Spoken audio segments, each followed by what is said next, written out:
కొత్త జిల్లాలో పాలన కోసం సర్వం సిద్ధం చేశారు నల్గొండ జిల్లా అధికారులు. దసరా నుంచే కొత్త జిల్లాలు ప్రారంభమవుతుండటంతో ప్రభుత్వం ప్రధానంగా 5 శాఖలపై ఫోకస్ పెట్టింది. కొత్త మండలాల్లో ప్రజలకు అన్ని రకాల సేవలు అందేలా చర్యలు తీసుకుంటున్నారు.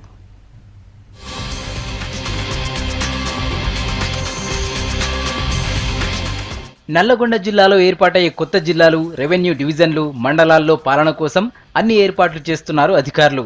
దసరా నుంచే కొత్త జిల్లాలు అమల్లోకి వస్తుండటంతో ఆఫీసుల ఏర్పాట్లపై ప్రత్యేకంగా ఇంట్రెస్ట్ చూపిస్తున్నారు.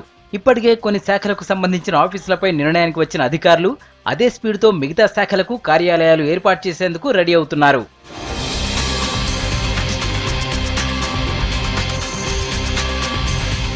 కొత్త కలెక్టరేట్ ఆఫీస్కు ₹1 కోటి, ఎస్పీ ఆఫీస్కు 50 లక్షల చొప్పున విడుదల చేసింది ప్రభుత్వం.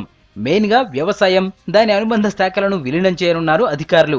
డిఆర్డీఏ, డిడబ్ల్యూఎంఏ లాంటి శాఖలు కూడా విలీనమవుతున్నాయి. శాఖల విలీనంతో పరిపాలన సౌలభ్యం ఎక్కువగా ఉంటుందని భావిస్తోంది ప్రభుత్వం. గట్టుపల్, నాగార్జునసాగర్, కొండమల్లేపల్లి, నాగారం, మద్దిరాల, అనంతగిరి, మోటకొండూరు, అడ్డగూడూరు, అడవిదేవులపల్లి మండలాలకు అధికారులను నియమిస్తూ ప్రభుత్వం నిర్ణయం తీసుకుంది. ఈ మండలాలకు పాలక వర్గాలు లేకపోవడంతో ప్రత్యేక అధికారుల పాలనలో కొనసాగుతాయి.